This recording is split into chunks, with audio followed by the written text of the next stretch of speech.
trashing trade deals and confronting North Korea, Donald Trump brings his unique brand of diplomacy to Asia. In the years since his election win, old alliances have been revived with dramatic effect. Key decisions have caused international outcry. I was elected to represent the citizens of Pittsburgh, not Paris. So has Trump's America First policy helped or harmed the country's interest and its global standing? Just continuing to sell more arms to the Middle East is like pouring gasoline on a fire. We don't need more arms in the Middle East. We need more talks. I'm Rita Fakhri. Welcome to this special program as we take a look at the Trump effect on U.S. relations with the rest of the world.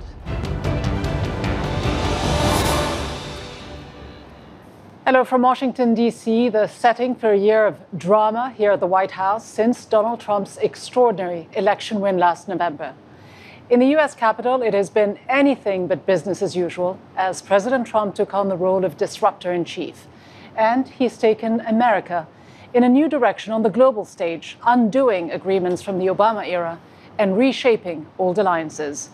This week, he's in South Asia, talking tough about existing trade deals and trying to win support for the aggressive stance against North Korea. But despite the fiery statements from the president, many are asking if Trump's tactics amount to a global retreat for the United States.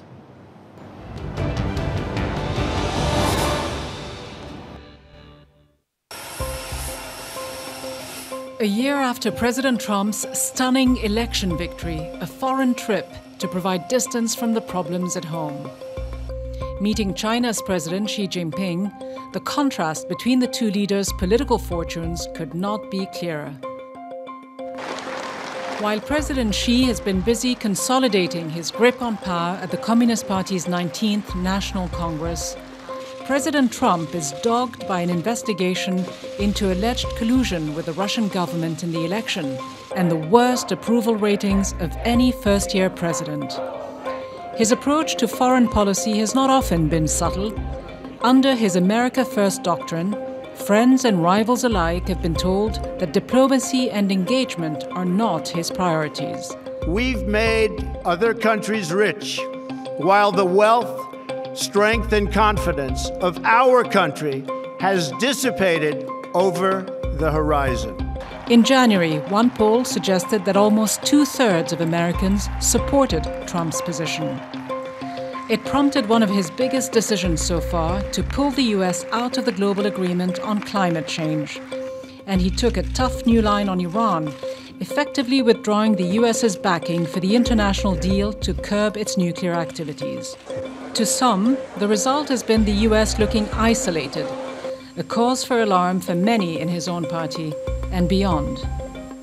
The America First transactional approach is, I'm going to give you something, you give me something, and then we walk away. It's not a long-term sustainable policy. It's very short-term fixes, and it puts the United States in a very dangerous negotiating position because other countries around the world realize that they can lever and gain advantage against the United States by offering small benefits. So while President Trump looks for support in his tough new approach to North Korea, there is now an increasing sense that the balance of power is shifting. So the decisions being made by Trump and his advisors at the White House are redefining the U.S.'s relations with other countries and changing the dynamics in strategically important regions. In a moment, we'll hear from Sarah Firth on Turkey's border with Syria about the U.S. involvement in the war. Nicole Johnston is in Kenya with a view on America's actions and challenges in Africa. But first, Chamim Chowdhury is in South Korea with a look at how Trump's approach to North Korea is being received. Donald Trump's threats and strong rhetoric against North Korea have been met with mixed response in this region. Japan is firmly behind Washington, and the Prime Minister Shinzo Abe has taken an equally hardline approach. In South Korea, however, there is some concern. There's a general feeling that Trump's words have been unhelpful and may further fuel an already tense situation. But when he spoke at the National Assembly here, Donald Trump made it clear that the US will always remain an ally and will come to the support of Seoul in the event of an attack. Now, his relations with China are even more complicated. China is a very strong ally of Pyongyang. At the same time, it is the US's strongest trading partner. So Donald Trump has to tread a very fine line. It doesn't want to jeopardize any kind of trade deals that it has with Beijing, but at the same time, he has said he will continue to exert pressure on Beijing to make sure that they, in turn, exert pressure in Pyongyang. Now, Donald Trump is aware that there is a perception that the US's power in the region is ebbing. And he's also afraid that he may be perceived as a weak leader. And these are just some of the things that he is keen to counter.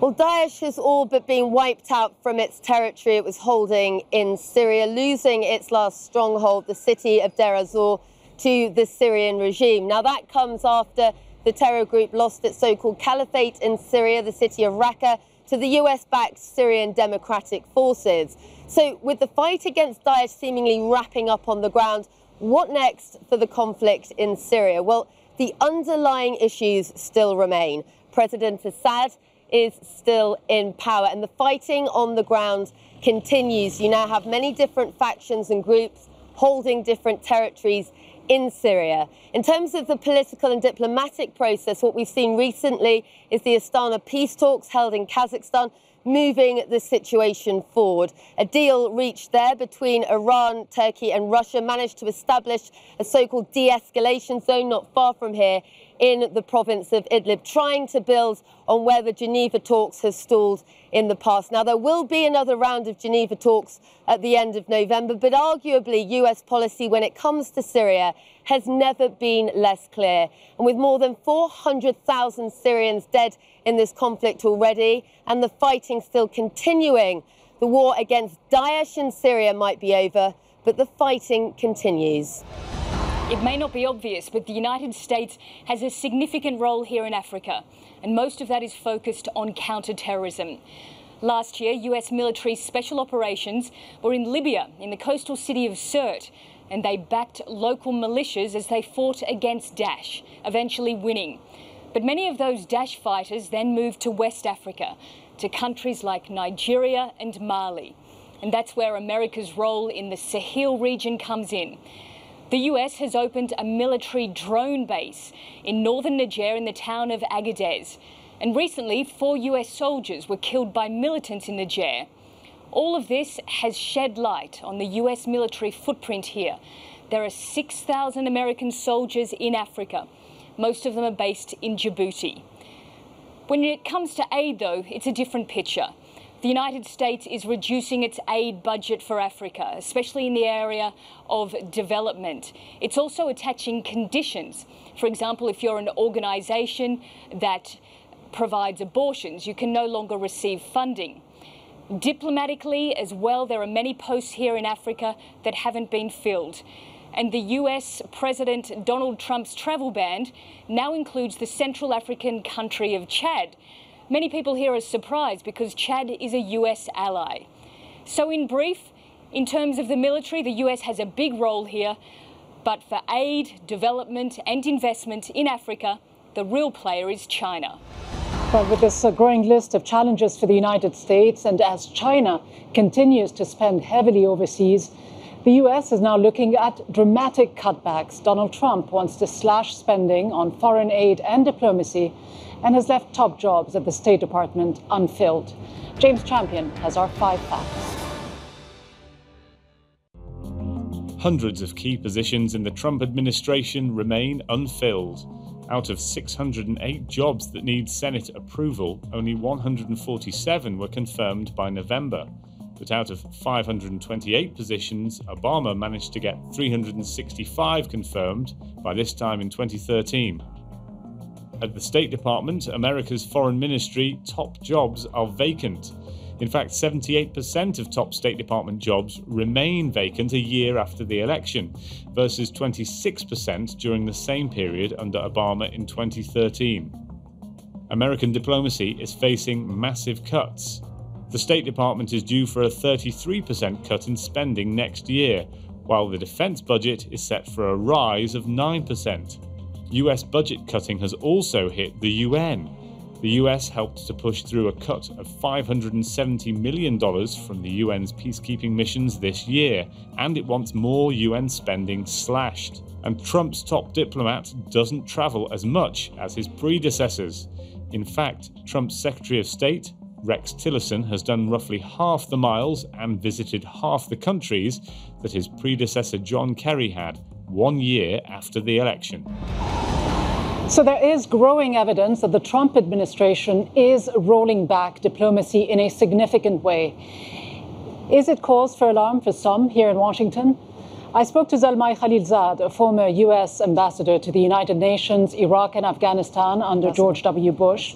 He was considered for the post of Secretary of State by President Trump. I asked him how effective the White House's approach to global challenges can be with a weakened State Department. Very concerned about the vacancies. We need top-notch people in charge of diplomacy in terms of various regions and functions.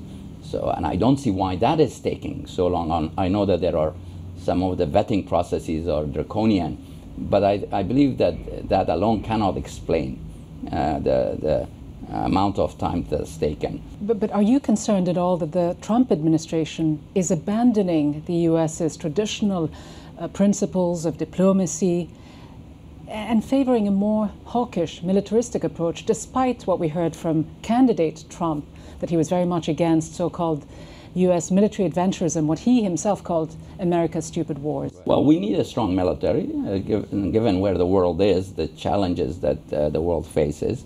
But we also need strong diplomacy. There is no question about that. Sometimes effective diplomacy can reduce the need to use military force.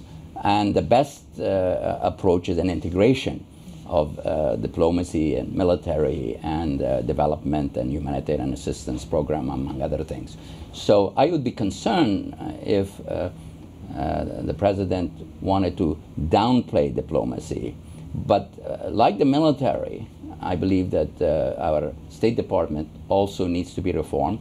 The Secretary of State needs to move energetically to nominate people to senior positions. This has been more than almost a year. But are you concerned about the tone? Well, sometimes the tone leaves something to be desired, but I think the president has his own style of getting attention, because sometimes he says that when I speak in the language of diplomacy, that people don't pay attention to it, it's dismissed. For example, he had mentioned in my own discussion with him at times that, look, NATO, we have been trying for 15, 20 years to improve burden sharing. And we have spoken diplomatically. It hasn't produced it all. Sometimes in order to get something done, you need to say something that people will pay attention to. Well, improvement in burden sharing potentially, but when you look at the situation in your native Afghanistan, right, and you did serve there under the Bush administration, the conflict is in its 16th year. Right. It has cost the United States $1 trillion, right, almost 3,000 lives, not to mention the tens of thousands of Afghan casualties. Absolutely. And now, in the last couple of weeks, the Taliban is resurgent, gaining more and more territory. The security situation is deteriorating. Yeah. You're fighting ISIS and ISIS-linked groups there as well. Are we back to square one? I don't think we're back to square one. Afghanistan today is fundamentally different than it was 16 years ago. Look at all kinds of indicators, schools, hospitals, roads, telephones, you name it, life expectancy. And most importantly, Afghanistan has its own security forces that is doing the fighing. We used to have 140... But it isn't doing very well. Because the previous administration, unfortunately, withdrew too much too soon, didn't listen to the military. From 140, we went to less than 10,000. And the president actually had indicated that he wanted to bring them all home, thus encouraging the persistence of the insurgency. I think this administration has got a better strategy, in my view, which is to focus on the sanctuaries, the Pakistani double game, where they are both our allies and also support the insurgents who are fighting us. If we can turn Pakistan, which the previous administrations were not able to and didn't focus sharply on, it will be a big change. But before we get to Pakistan, you mentioned the numbers. The United States had more than 100,000 troops. Right. Yet it wasn't able to defeat the Taliban. Right. Will the 4,000 additional troops that President Trump has authorized make any difference in changing the dynamics? Sure. I think it changes the expectations game. The Taliban were thinking that time is on their side, the U.S. is going to leave. The purpose is not to defeat as such the Taliban. The purpose is to change their calculus, that the U.S. isn't going to abandon Afghanistan again. They're not going to win, and that therefore the only way out for them and for Afghanistan is a negotiated settlement. You mentioned Pakistan moments ago. Trump's Afghan strategy has been to throw India into the mix, right, giving it a megaphone, right, in fact, inviting it to the table, right, regardless of the tensions we all know about between Pakistan and India in the region. Sure. Is that a wise decision? I mean, can you afford to alienate Pakistan? I think it's a smart decision, in my view. The reason is Pakistan fears that the most. India on both east and west. So if it doesn't want that, because if this war goes on, that's what we're saying we're going to do. We're going to do burden sharing with India to stabilize Afghanistan. And if I was a Pakistani strategist, this is not what I want. So this is a huge leverage that the previous administrations did not use, thinking that will upset Pakistan. But in fact, we didn't use it, and Pakistan did not change strategy. Charm, engagement, financial support, military support didn't produce it. So therefore, I think it's quite clever in some way. But we have to be careful not to go too far with that. But we need to put our own pressure on Pakistan. We have given them a list of demands. They have some time to respond to it, and if not, we would have to have a game plan for what to do. Ambassador Zalmay Khalilzad speaking to me a little earlier. Now, Donald Trump has shown time and again that he is a U.S. president like no other, and it's not just his actions, but his words that have raised eyebrows. Well, here's some of the Trump talk we've heard on the international stage.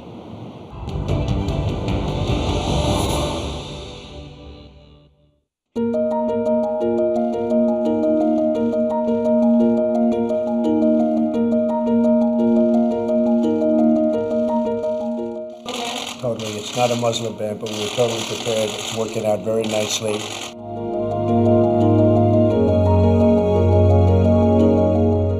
The nation of Qatar, unfortunately, has historically been a funder of terrorism.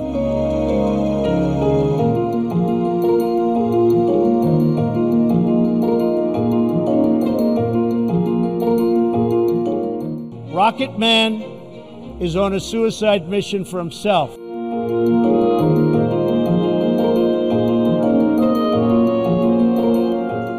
The socialist dictatorship of Nicolas Maduro has inflicted terrible misery and suffering on the good people of that country.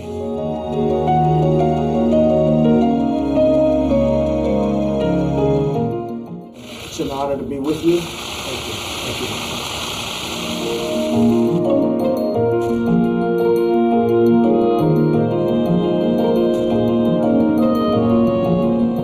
America will continue its support for the Afghan government and the Afghan military as they confront the Taliban in the field.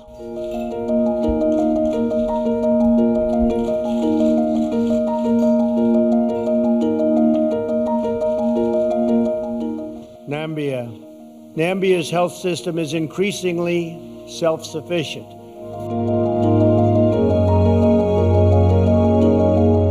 I have so many friends going to your countries trying to get rich. Well, Donald Trump's style is certainly different, but his decisions have prompted questions about America's position in the world and whether it is leaving behind its role as global leader. So plenty to talk about with our guests who are joining me here. Colonel Lawrence Wilkinson is former Chief of Staff to Secretary of State Colin Powell, and J.D. Gordon is the Trump campaign's former national security advisor. Welcome to you both. A lot of conflicting signals in the last 9 or 10 months since President Trump has been in office. As candidate, he promised, Colonel Wilkinson, to be unpredictable. And I suppose on this front, at least, he hasn't disappointed. No, I would say, though, that as a scholar of U.S. foreign and security policy, that unpredictability in a status quo power, let alone a great power, is not necessarily a positive.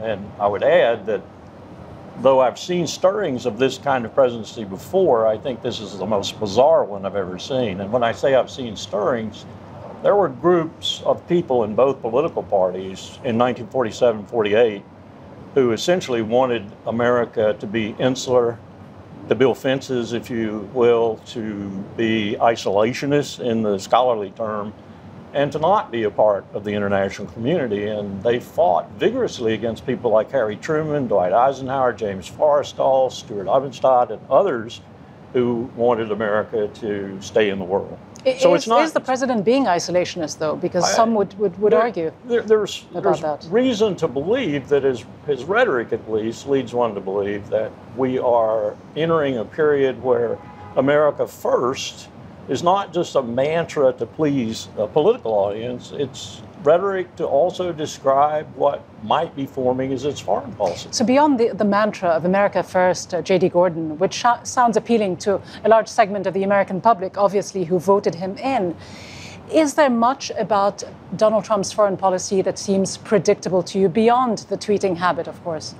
I think so. I think that if you look at the statements he made on the campaign, that he wants our allies to pay their fair share for our own collective self-defense, that makes a lot of sense. You know, the United States is in about $20 trillion in debt. NATO, as we know, has 28 countries. Of those 28 countries, only 5 pay that 2% of their GDP that they're supposed to pay, that they've agreed to pay. So I think that President Trump is making a point to the American people, and they respected that. They elected him because they don't want America to be the power that pays for everybody else's security so they could have better health care, for instance, better education, sure, but I mean, infrastructure. Doesn't the president's rhetoric, though, its threats against North Korea, its bellicose statements again on Iran, on Syria, other countries, doesn't it open the United States to the possibility of going into wars, not retracting itself, as he had said during the campaign? There's a report that's just out today that suggests that the U.S. has already spent $5.6 trillion on its wars in the Middle East and Afghanistan. Well, clearly those wars have scaled back dramatically since the past decade. However, what I would say is that the American people want to change. We clearly have seen past presidents not be able to get the job done to dissuade North Korea from its nuclear program, its missile program. They've all failed. President Clinton, President Obama, President Bush, all of them failed. So President Trump is trying a different approach to be tough with North Korea. He just needs to back up his tough rhetoric with tough action. As a previous military man, do you think the tough rhetoric is one that will pay off, taunting the leader of North Korea, Rocket Man? I don't disagree with the idea that our allies need to burden share better, and I don't disagree with some of the other comments he made, mostly during his campaign, that he's more or less sort of backed away from as president. What I object to... On North Korea, are you concerned at all? What I object to is the incoherence of the foreign policy with respect to people like the South Koreans, like the Germans, the French, the British, and other allies. There's an old theory of international relations that we forget at our peril. It's called conservation of enemies. And it means simply that you don't want any more at any given time than you need. Well, this president has produced a whole host of enemies out there for us. One of them, remarkably, probably one of the worst right now, having adopted as its doctrine the use of nuclear weapons against our supposed superiority in conventional missions, Russia, he seems to be reluctant to criticize though. So I'm really concerned as a student of, as a teacher of U.S. foreign and security policy, what I'm seeing coming from this White House, which seems to be more incoherent than anything else. So the incoherence about Russia, J.D. Gordon, and you were intimately involved with the Trump campaign. In fact, this whole host of investigations going on right now, the special counsel, the FBI, and others investigating the potential collusion that has gone on between the Trump campaign and Russia in the election, and Russian meddling as well. Where do you see all that? And how much does it turn President Trump into a bit of a lame duck, someone who is not able to perform efficiently on the international stage? Well, what I'd say about Russia is that every president since the Cold War has tried for better relations with Russia. President Obama did, President Bush did, President Clinton did. Hillary Clinton even had the famous reset button. So they all wanted better relations with Russia. And one of the reasons is because we're so high in debt. So why should we be at loggerheads with Russia to the extent that we're not combating the threats that we both face, such as radical Islamic terror groups? But what do you make about the indictments that have already reached deep into his inner circle? If there is a couple more of these, even if the president isn't ultimately impeached, how much does it harm his international stature? Well, it's certainly damaging. But if you look at what's happened with the whole Trump-Russia saga, I would describe it as the hoax of the century. Now, that doesn't mean people aren't going to go to prison either. I think the indictments we saw against our campaign chairman, Paul Manafort, his assistant Rick Gates, reflected things that happened way before the campaign regarding allegations of money laundering and tax evasion, and nothing to do with collusion with Russia whatsoever. What do you make of this idea that the United States, well, certainly seen from the outside, has raised quite a bit of alarm among people looking on, traditional allies who've seen the U.S. under President Trump undoing a lot of the previous administration's international agreements? Does it devalue in any way the voice of the United States? Well, continuity in governance, especially in terms of foreign and security policy, is an important ingredient of international relations. I think probably the most egregious act in that regard is a multilateral agreement that was negotiated with the P5 plus Germany and the European Union and Iran on its nuclear weapons program, if indeed it had a nuclear weapons program, is the most egregious case in point. Here we have an administration that ostensibly wants to work out some sort of agreement with the DPRK, North Korea, but if I were Kim Jong-un, I wouldn't trust us any further than I could spit. In fact, as Angela Merkel, leader of probably the new leader of the free world, Germany, suggested, we have become, even to our allies, apparently a very untrustworthy ally. That's really hard for me to take. I admit I've been an exponent of this global role for the United States over the last 50 years. It's really hard for me to take that the leader of Germany would be vouchsafing that we're no longer trustworthy. Well, what do you think of those statements? Well, I think that Europe has really benefited from the U.S. helping to carry the load significantly for them. If you look at the standard of living in Germany, I've been to Germany many times. I lived in Italy for 2 years. I just returned to speak at the European Parliament's EPP Party end of summer conference, interacted with a lot of members of parliament from throughout Europe. And what I'd say is their security has been underwritten by us. The standard of living is better. If you talk about healthcare, infrastructure, education for the people in Germany. And why is that? Because the U.S. has spent so much of our money on their security. Meanwhile, our cities are crumbling in places like Detroit. We need to fix America. So that's what I would say to that. But is Trump able to fix America while making the place of America in the world far smaller, and some would argue being a godsend to countries like China and Russia who are on the rise? This is something that troubles me too, is he doesn't seem to be able to accomplish anything domestically. And that's my political party's fault, the Republicans to a certain extent, some Democrats. But it's also the fact not a that single major legislation passed in the last he set few up this adversarial relationship. And I'll tell you, from my study of 1945 on, every president, the most successful time for all of them is that first 18 months in terms of the Congress and legislature. Look at Ronald Reagan. He got half of his agenda passed in that time. So it's really daunting that he has accomplished nothing. He's accomplished nothing, many would say, and he's taken on issues like the travel ban. Was that a mistake in hindsight? Well, what I would say is that we've never had a presidency quite like President Trump. He was a reality TV star, and I think that he had a lot of views that resonated with the American people. They elected him to see if he can get the job done. However, he ran into the buzzsaw of the establishment, both Democrats, both Republicans, that have tried to block him at every single turn. So that's why he hasn't been able to achieve much, because they want to fight with him. Well, we'll see what the voters say in the midterm elections, which are fast approaching. But for now, thanks very much, Colonel Lawrence Wilkerson and J.D. Gordon. Thank you both. Thank you. Well, among the promises that propelled Donald Trump to the White House was a tough new approach to the U.S.'s southern border. His pledges to build a wall and make Mexico pay for it have faltered, but relations between the two neighbors have not improved. Trump is threatening to tear up a key trade deal crucial to Mexico's economy. And to Mexicans, Trump has become more than just a noisy neighbor, as Alistair Bavistock reports. A year on from his election victory, Donald Trump is a regular presence at Mexican birthday parties. For Mexicans, piñata effigies of the US president are now top sellers. Trump was a great candidate to become a piñata for national unity. Trump is a very difficult character to deal with, and this has had a tremendous cost on the Mexico-US relationship. A lot of people thought that eventually Trump will pivot and move more towards the center. He hasn't pivoted, and he probably won't. But it took a while for the Mexican government to realize that and then to adjust its strategy to deal with him. Trump's first 9 months in office have not been easy on Mexican-US relations.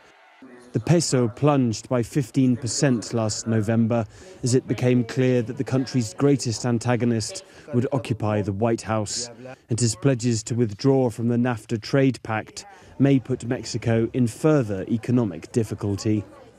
The Mexican president was scheduled to be his first official visitor after taking office, but after a breakdown of communication, the state visit was cancelled. But Trump's presence in the White House will have its own political implications in Mexico. The 1st of July will see the country's own presidential elections, and how to handle Trump will be a key question. Because Trump is going to become an issue. How to deal with Trump? What's your policy? What's your proposal? Everybody is going to ask the candidates that. But there's a larger question that sooner or later Mexico is going to have to deal with, which is not Trump, but Trumpism. As America marks a year since Trump's election victory, Mexico's government has adopted a policy of patient diplomacy. But with elections due in 8 months, many people here are wondering if that is the most effective way for Mexico to deal with President Trump. Alistair Baverstock, TRT World, Mexico City. Still ahead on this special program, sword dances and weapons of a different sort. How Donald Trump's arms deals and alliance with Saudi Arabia have created a dramatic new dynamic in the Middle East.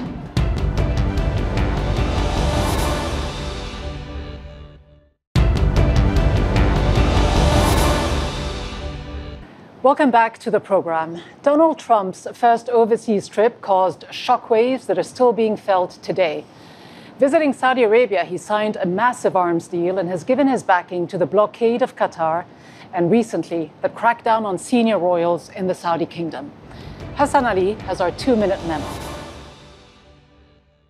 I am Leila. Glowing orbs and sword dances were just two of the highlights of President Trump's trip to Saudi Arabia, his first foreign visit since taking office. But swords were not the only weapons changing hands. The US and Saudi Arabia also concluded an arms deal worth over $350 billion, the largest in US history. And the timing appeared to be crucial. The visit and the deal coincided with the rise of this man, Mohammed bin Salman, who became Crown Prince of Saudi Arabia soon after Trump's visit. Bin Salman has decided to pursue a more aggressive foreign policy and was a prime mover in the decision to go to war in Yemen in 2015. So what about the reaction? Human rights groups led the criticism of the deal, and Republican Senator Rand Paul tabled a resolution that almost succeeded in blocking the agreement. This barbaric nation should not be getting our weapons. But the aftermath of the visit was even more dramatic. Soon after Trump returned, Saudi Arabia persuaded a coalition of Arab countries to cut off diplomatic ties with Qatar, a decision strongly backed by Trump. Among the reasons given, Qatar's relationship with Iran and its alleged support for terrorists, something it flatly denies. So what next? Well, the Saudi-US relationship continues to strengthen. The two administrations are united in their hostility towards Iran and are likely to cooperate further to try to isolate it. While Donald Trump continues to give his backing to Saudi Arabia, it's recently stepped up its rhetoric against Iran. It has been accused of ousting Lebanon's prime minister, and the Crown Prince has detained senior royals and top officials. Trump has tweeted about that crackdown, saying, "I have great confidence in King Salman and the Crown Prince of Saudi Arabia. They know exactly what they are doing. Some of those they are harshly treating have been milking their country for years. Well, let's talk more about this with Adam Morelli, a former U.S. ambassador to Bahrain and a former State Department official. Some quite extraordinary developments over the last few days in Riyadh, yet President Trump throwing his weight quite squarely behind the Crown Prince. Why?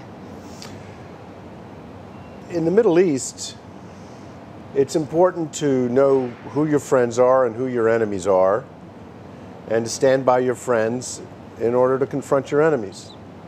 Saudi Arabia has been in front of the United States since its earliest days.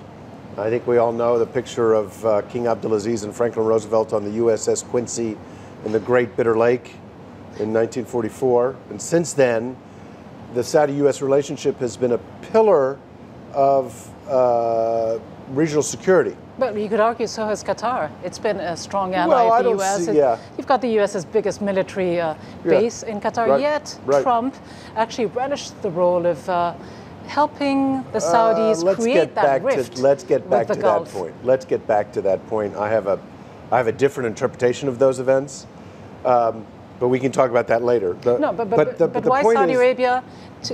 When I talk about who the friends are and who the enemies are, Saudi Arabia is a friend, Iran is an enemy. Okay, but we're leaving Iran aside for the moment. We need Saudi Arabia to confront Iran. If the United States is going to contain or malign Iranian influence in the region, which I think we can all agree is there and is a danger, then we need Saudi Arabia, and Saudi Arabia needs us. But so many would argue, though, this is major escalation. I mean, this isn't just... Well, yes and no. It's major escalation on our side, but it's in response to steadying escalation from Iran's side over the last 4 or 5 years. I mean, look what Iran has done in the last 4 or 5 years.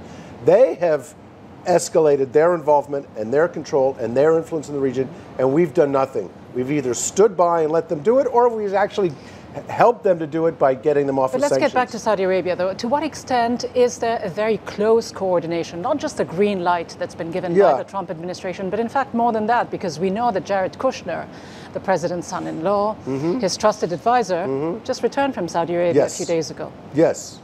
Well, I think the coordination between Saudi Arabia and the United States is no secret. I think, and you mentioned it in your report, I mean, Trump's first visit overseas was to as president, was to Saudi Arabia. I can't think of any other American president whose first visit overseas was to Saudi Arabia. And was this just about the money, the $110 billion in arms deals, the fact that the United States would like the Saudis to list Aramco, the giant oil company, on the New York obviously Stock that Exchange? was an element in things, but I think that the bigger consideration, as I said before, is Saudi Arabia had been neglected by the Obama administration. The relationship was in the toilet, frankly. And Trump wanted to do two things by that visit. Number one, to reassure and remind the leaders of the region that the United States was not going to walk away from them. The United States knew that they were our friends and was going to stand on their side. And number two, to coordinate with the countries of the region a strategy for confronting our twin shared enemies, Iran and radical violent extremism. But of course, you keep mentioning Iran and radical violent extremism, but the administration seems to forget what is going on in Yemen. This U.S. Saudi-led military campaign that has gone on for a while, that has failed by every account, and that has at least cost 10,000 civilian deaths, if not more. What message is the U.S. sending, giving the Saudis more and more arms while this type of war continues to rage? Well, I would say two things to that. One is, obviously there is considerable concern by many in the United States about the war in Yemen, from both a humanitarian angle as well as a strategic angle. And I think you'll note that Senator Corker and others have said we're not going to approve lethal arms sales to any country in the Gulf as long as this thing is continuing. So there's obviously concern. But I would take another look at it. What's the situation between Lebanon and Israel? I know it's not a direct answer to the question, but I'm going to get to it. What's the situation between Iran and Israel? Hezbollah, Lebanon and Israel.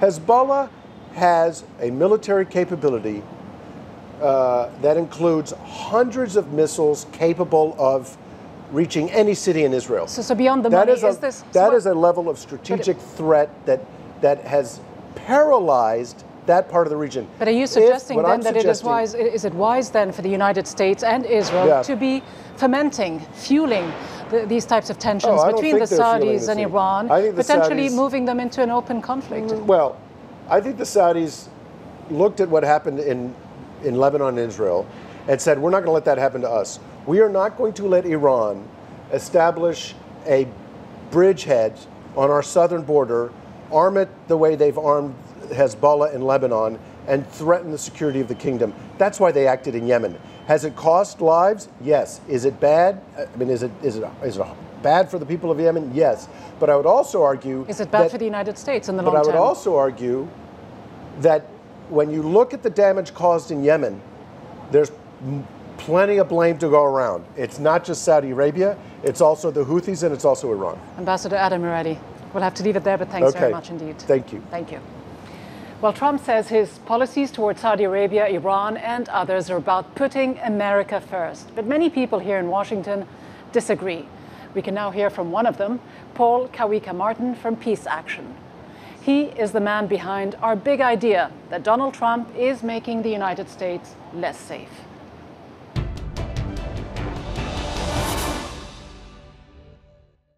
I'm very concerned that this Trump administration has made the U.S. less safe and not more. Just continuing to sell more arms to the Middle East is like pouring gasoline on a fire. We don't need more arms in the Middle East. We need more talks. Not arms, handshakes is what we need in the Middle East. I would be very concerned about North Korea and how the Trump administration has been dealing with that. People ask, are we going to go to war with North Korea? I say we're already at war with North Korea. We're at a word war with two kind of megalomaniacs going back and forth. Words matter. Words have an effect. And certainly maybe in the business realm, being bombastic might have worked for him. But on the diplomatic stage, when every world leader and diplomat is hanging on every word, it's not making us safer. So think about what you say, because it actually makes a big difference. Pulling out of the Paris Accord sends a signal that we're not a good international actor. And on the security front, the Pentagon has said over and over again, one of the biggest security risks is climate change. All of these types of actions, I think, actually make the U.S. less safe and more probable that something's going to happen. So is Trump really making the U.S. less safe? Well, let's talk to our guest about this. We have with us Benjamin Friedman, adjunct professor at George Washington University, and Neil McCabe, a former reporter with Breitbart News. Welcome to you both. Let me start with you, Neil McCabe. We've been saying over the last hour or so that Trump has been known to belittle, almost deride his Secretary of State, his own Attorney General, undermining essentially many of the United States' top institutions. By doing that, is he also undermining American democracy and making America less, not more, but less safe? I think what we're seeing is democracy is not being endangered by hurting the feelings of Rex Tillerson, who's a big boy and he can handle it. But it isn't the feelings of people, but it's the institutions themselves. Well, I think the State Department and the rest of the federal national security community, infrastructure, bureaucracy, it's getting some electric shock therapy. And Trump is delivering these shocks to a sort of a stagnant establishment status quo. And he also needs to signal to the rest of the world that there is a new administration and there's new policy. I think it's very dangerous for the world when people don't understand there's been a shift. Certainly Saddam Hussein thought that he could treat George W. Bush the same way he had treated Bill Clinton. And then what happened? Shock therapy, but we're not talking about Saddam Hussein. We're talking today, for example, about a nuclear weaponized country. Right. For a fact, we know that the North Koreans have nuclear weapons. Is it wise for the US president to take on Kim Jong-un in the way he has? Yes. Well, I mean, what's the alternative? To continue to fund them, to continue to abate them, to continue to say, fine, build these missiles that can hit Los Angeles? Fine, so he takes them on rhetorically, Benjamin Friedman. Is he serious, though, about this threat? We know that the U.S. has positioned some of its aircraft carriers and submarines and the rest of it on the Korean Peninsula. How serious is he when he threatens the North Koreans? Well, I think the U.S. government's very serious about it. I don't think President Trump is serious about anything particularly. I mean, he has no follow-through. You know, we talk about he's not attacking the State Department, really, by the way. He's attacking his own Secretary of State. But he doesn't follow through on that. He doesn't follow through on any policy proposals, really. He changes his mind about things. He changes his mind about people.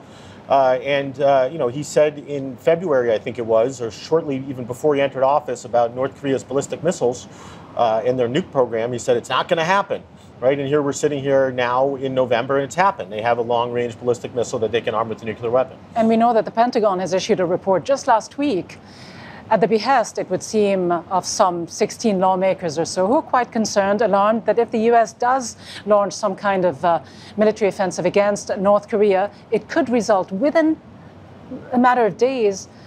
It could result in 300,000 well, I think it's interesting. Deaths or more. I mean, you have to remember that the Trump that's described by the mainstream media and the Trump that in practice are two different people. So yes, he said some things in February, but in practice, what he's done is very nuanced, very measured. And as a New Yorker, and I think this is key to his personality, in New York, there's a lot of, most relationships are very important. And so when he reached out to the Chinese, he's reaching out to the Japanese and our East Asian allies, he's developing personal relationships with them, which certainly Obama was virtually incapable of. It wasn't just in February, Benjamin Friedman. It was at the United Nations in September when he talked about the total destruction of an entire country, North Korea.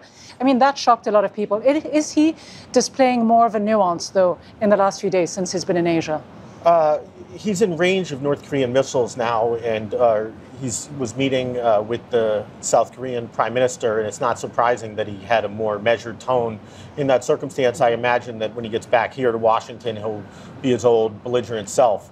But I think it's important to focus on the policy. The United States has no good option towards North Korea. If we were to attack them, they can open up with a large amount of artillery on South Korea, on Seoul. The South Koreans will never go along with that. And so we're sort of stuck with the situation where we have to contain North Korea, which, by the way, is not very hard.